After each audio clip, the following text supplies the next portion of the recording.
Welcome back to the show, guys. Gideon here. For those of you who have not seen Dennis Prager's message to Megyn Kelly, I encourage you to go watch the video. I thought it was a great message at the time because he was giving his support to her in the wave of the accusations she's been facing of being anti Semitic for pretty much no reason. And I thought this was a very graceful message by Dennis Prager. And I had to highlight it. And the reason why I highlight it is because we have very polar opposites when it comes to the topic of Israel. There are people who are very anti-Israel now, and there are people who are very pro-Israel, and there's hardly a balance. But I thought his message was so great because he perfectly articulated with wisdom and honesty the truth. And he gave his support for Megyn, and he basically said that, look, not every Jewish person or not every Israeli person is the same or represents the same ideas. And you would think that that is common sense, but of course it is. And of course it is, rather. But when a society becomes so polarized, we tend to generalize everyone or a certain group of people in one place or another. But he perfectly, in my opinion, or very well, very expertly articulated why she should not be discouraged or disheartened by the wave of criticism that she's facing by irrational people.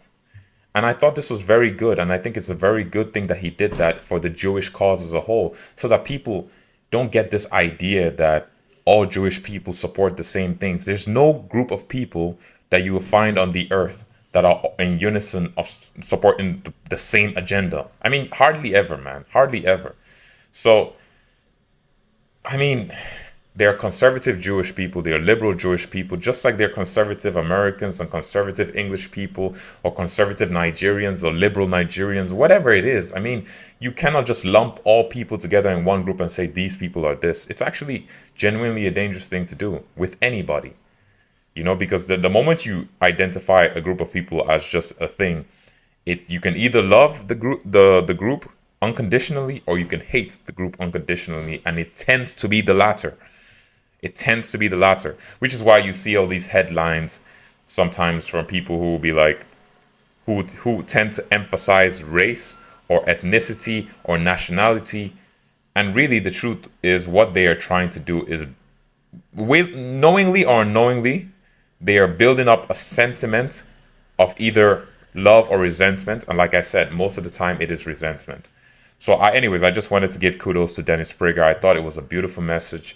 His heart seemed really genuine in everything that he said. And I thought it would be good to highlight that. So I don't know. You guys let me know what you think about it. If you saw it, if you haven't, I encourage you to go watch it. Either way, Jesus Christ is King. God bless.